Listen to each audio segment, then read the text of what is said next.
From Music City magic to a Music City meltdown. For the third year in a row, Iowa fails to score a touchdown in the second half of a bowl game tonight, giving up a 10-point lead to Mizzou and getting sent home with a bowl game loss for the second year in a row. The storyline that has defined this Iowa team this year has been the inability to string together a solid 4 quarters of football, and that proves to be their downfall again today against the Tigers. A rematch of the 2010 Insight Bowl, the 2020 bowl game that wasn't, and Iowa's offense was next to perfection on its first drive.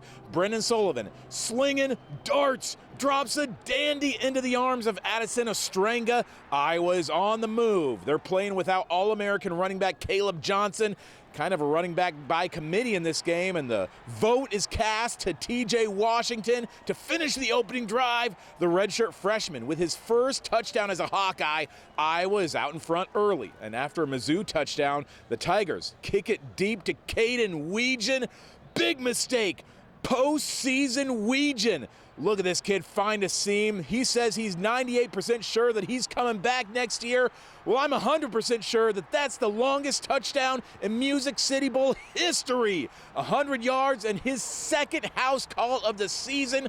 Wild Williamsburg Weegan, and Iowa's back in front. Mizzou keeps finding answers, though. Their quarterback, Brady Cook, was cooking the Iowa secondary. The game is tied at 14 with under a minute left in the half. Look at Soley on the goal line, running for his life. His audition for QB1 in 2025 is looking pretty good.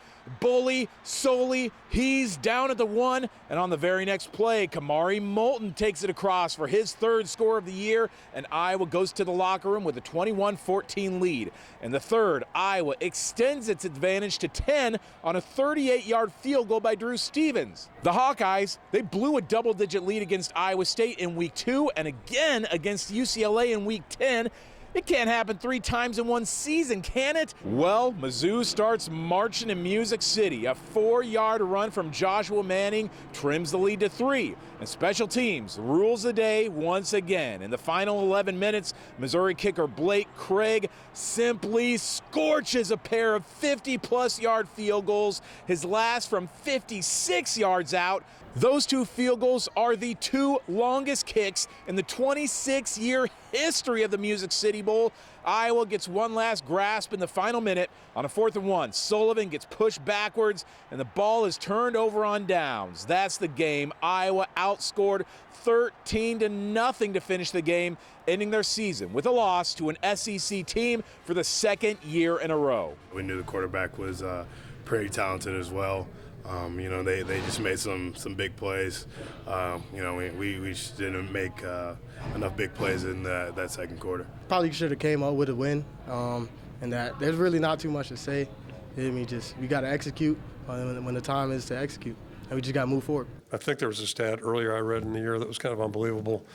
When we had even a 7-point lead, I think it was. Our record's pretty damn good, but we kind of squelch that one, unfortunately. So we'll go back to work. But no, just again, really proud of our guys.